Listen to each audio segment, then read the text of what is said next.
Good evening. मैं प्रदीप पांडा बोल रहा हूँ। और जैसे कि आपके मेरा जो यूट्यूब चैनल है उसमें आपने मेरी वीडियो देखा होगा, और मैं रेगुलरली फाइनेंस और इकोनॉमी और बिजनेस और लॉ से रिलेटेड कुछ वीडियोस में पोस्ट करता रहता हूँ।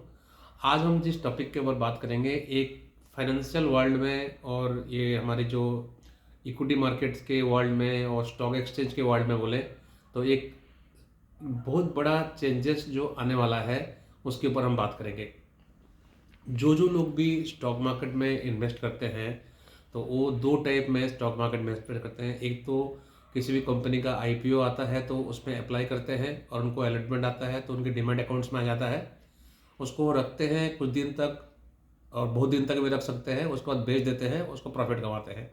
एक तो तरीका ये है स्टॉक मार्केट में इन्वेस्ट करने का। और दूसरा तरीका जो हमारा है, हम सेकेंडरी मार्केट से, मतलब जो जो company share market already stock exchange में लिस्टेड है उस पे से परचेज करते हैं और कुछ दिन तक होल्ड करते हैं और उसके बाद फिर बेच देते हैं। तो ट्रेडिशनली क्या है कि पहले पहले जो ये स्टॉक ब्रोकिंग का जो स्टार्ट हुआ था, तो जो हमारे बैंक्स होते थे जैसे कि हमारे आईसीआईसीआई बैंक हो गए, एचडीएफसी बैंक्स हो गए और एक्सिस बैंक हो गए, कोटक बैंक हो गए, इन्होंने स्टॉक ब्रोकिंग का प्रोसेस स्टार्ट किया था और एक डिजिटलाइज मोड पे वेबसाइट बना के उन्होंने अपनी स्टॉक ब्रोकिंग स्टार्ट किया था। तो उन लोगों के बाद बहुत सारे ऐसे नॉन बैंकिंग ब्रोकरेज फर्म्स खुल गए और जिन्होंने भी स्टॉक ब्रोकिंग्स के लिए आप कॉमन इन्वेस्टर्स का स्टॉक ब्रोकिंग का बिजनेस करने लगे, कॉमन इन्वेस्टर्स को सपोर्ट करने के लिए।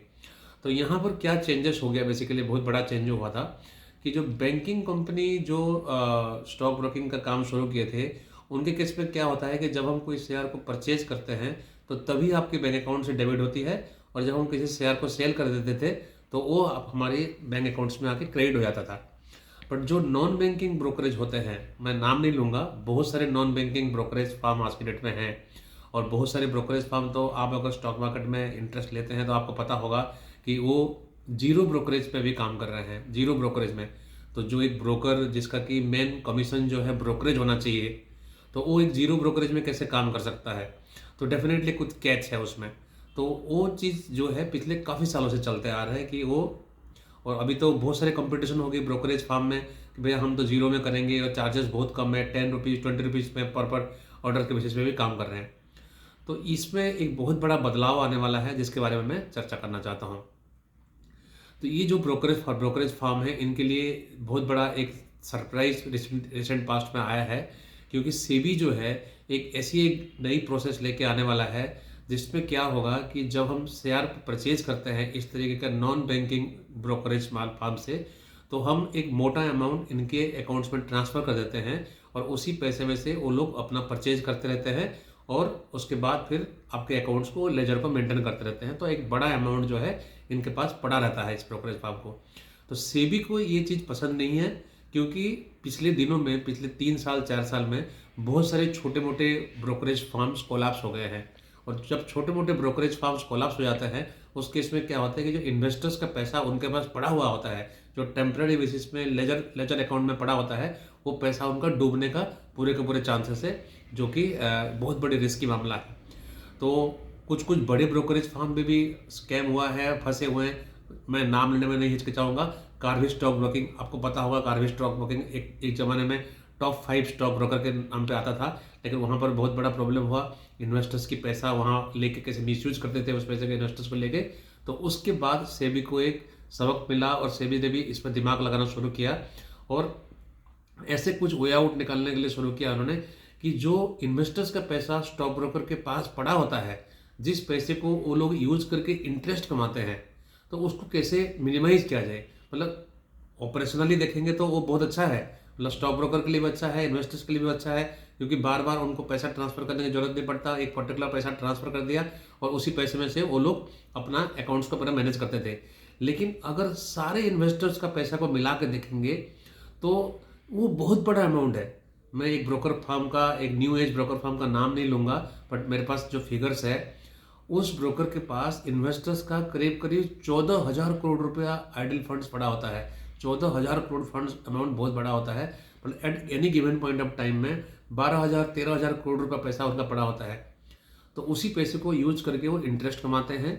और एक ब्रोकरेज फर्म का मैं नाम नहीं लूँगा, एक और है जिसने कि पिछले फाइनेंशियल ईयर में 21-22 फाइनेंशियल ईयर में 1700 करोड़ रुपए सिर्फ इंटरेस्ट कमाया है, जो इन्वेस्टर्स का पैसा उनके पास पड़ा होता है। जबकि ब्रोकरेज फर्म का जो मेन इनकम होना चाहिए ब्रोकरेज से होना चाहिए, लेकिन उनका इनकम जो है 1700 करोड़, ये वेरी बिग अमाउंट जो कि इंटरेस्ट से कमाया उन्होंने। किसके पैसे से? हमारे आपके जैसे हम लोगों के जितने अपने इन्वेस्टर्स है उन्हीं के पैसे से वो इंटरेस्ट कमा के अपनी प्रॉफिट एंड लॉस अकाउंट्स को और सब मजबूत कर रहे हैं। तभी वो आपको लिक्विडेटिव तरीके से ब्रोकरेज दे रहे हैं, जीरो ब्रोकरेज बोल के आपके रेट में मार्केटिंग करते हैं उससे। तो सेबी को ये चीज़ क्या पसंद नहीं आ रही कि सेबी चाहता है कि ब्रोकर का काम जो है सिर्फ स्टॉक ब्रोकिंग करना और परचेज और सेल करना, उनको पैसे से उनको दूर रखना चाहता है सेबी। तो सेबी इसके लिए बहुत एडवांस स्टेज में जा चुका है। और अगर मैं सही मानूं तो 2023 के फर्स्ट क्वार्टर में बहुत बड़ा बदलाव आने वाला है। तो उस केस में क्या बदलाव आने वाला है मैं आपको बताऊंगा। अभी भी क्या है, सेबी ने इनको टाइट करने के लिए, ब्रोकर्स को रेगुलेट करने के लिए पहले उसने क्या किया था कि हर 3 महीने के बाद जो अनअकाउंटेड पैसा पड़ा होता है वो इन्वेस्टर्स के क्लाइंट के अकाउंट्स में ट्रांसफ़र करना कंपलसरी कर दिया था। बाद में उन्होंने उसको मंथली बेसिस पे भी कर दिया है कि एक मंथ के एंड में जो ब्रोकर के पास पैसा पड़ा होता है वो इन्वेस्टर्स के अकाउंट में एक बार ट्रांसफ़र करना जरूरी है। वो इसलिए किया है ताकि पता चले कि हाँ सचमुच में वो पैसा उनके पास है, वो वापस ट्रांसफ़र कर पा रहे हैं। अगर वो ट्रांसफ़र नहीं कर पाएंगे, इससे पता चल जाएगा कि उन्होंने पैसे को कहीं और लगा दिया है। तो उसको चेक करने के लिए सेबी ने अभी भी मंथली बेसिस पे उसको ट्रांसफ़र करने के लिए रूल बना रखा है। आने वाले टाइम में क्या होगा, जैसे कि आपको पता होगा कि आईपीओ जब हम अप्लाई करते हैं कि आसबा करके एक सिस्टम चल रहा होता है, मतलब एप्लीकेशन सपोर्टेड बेस्ट इन्वेस्टमेंट्स करके होता है। तो आसबा वाला जो प्रिंसिपल्स है वो सेम प्रिंसिपल सेकेंडरी मार्केट में भी लागू होने वाला है। तो क्या होगा, जब कोई इन्वेस्टर्स अपना ऑर्डर प्लेस करेगा तो उसके अकाउंट से डेबिट नहीं होगा पैसा पहले। तो पहले वो ऑर्डर प्लेस करेगा और वो ऑर्डर ब्रोकरेज क्लियरिंग हाउस को देगा। क्लियरिंग हाउस जो है आपके अकाउंट से यूपीआई मोड पे पैसे को ब्लॉक करके लेगा, विड्रॉ करके लेगा। और जब भी आप कभी परचेज करते हैं तो आपको ऐसे लेगा, और जब सेल करते हैं तो आपके अकाउंट में डायरेक्टली पैसा ट्रांसफर होगा क्लियरिंग हाउस के थ्रू से। तो बेसिकली इसका ऑब्जेक्टिव क्या है, ब्रोकर को पास जो पैसा हमारा आइडल पैसा जो पड़ा हो रहा है तो वहाँ से उसको धीरे धीरे डिटैच करने वाला है। इस प्रोसेस काफ़ी कॉम्प्लिकेटेड है, बट सेबी के हिसाब से ये इम्पॉसिबल नहीं है। सेबी बहुत एडवांस स्टेज पे जा चुका है, काम कर रहे हैं इसमें। और ब्रोकर्स के लिए जो ब्रोकर्स इसमें ये जीरो ड्यूटी जीरो ब्रोकरेज वाला में काम कर रहे हैं और मिनिमल ब्रोकरेज में काम कर रहे हैं, उनके लिए एक बहुत बड़ा सेटबैक होने वाला है, जो क्योंकि सेबी इसमें बहुत बड़ा चेंजेस लेके आने वाला है। इसमें इन्वेस्टर्स को क्या फ़ायदा होगा? इन्वेस्टर्स को सबसे पहले फ़ायदा होगा कि इन्वेस्टर्स का पैसा अपने ही अकाउंट में पड़ा रहेगा, जब ना कि ब्रोकर के अकाउंट में पड़ा रहेगा, पहला चीज़ है। और इन्वेस्टर्स के पास जब तक पैसा अपने अकाउंट में पड़ा रहेगा तो उसका पैसे के ऊपर उसको इंटरेस्ट मिलता रहेगा। अभी वो इंटरेस्ट जो है ब्रोकर कमाता है वो इंटरेस्ट को। और तीसरा बड़ा इन्वेस्ट जो बेनिफिट होगा कि जो ब्रोकर और इन्वेस्टर्स के बीच में जो डिस्प्यूट हो सकता है, फाइनेंशियल डिस्प्यूट हो सकता है, वो डिस्प्यूट नहीं होगा, क्योंकि सारे पैसा उसी के अकाउंट से ही डेबिट क्रेडिट होगा डायरेक्टली, और वो नहीं होगा। तो ये धीरे धीरे ये चेंजेस आने वाला है, एकदम से नहीं आएगा। इसमें काफ़ी सारे ब्रेन लगा हुआ है, काफ़ी सारे बड़े बड़े टीम लगे हुए हैं सेबी के, और ये आने वाले टाइम में 2023 में एक बहुत बड़ा बदलाव सेकेंडरी मार्केट्स के जो फंड मूवमेंट के ऊपर होने वाला है। मैं उम्मीद करता हूँ कि आपको ये जानकारी अच्छी लगी होगी।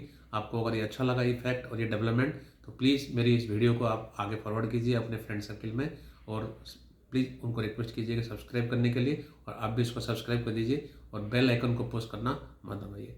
Thank you very much. Thanks for watching this video. Thank you.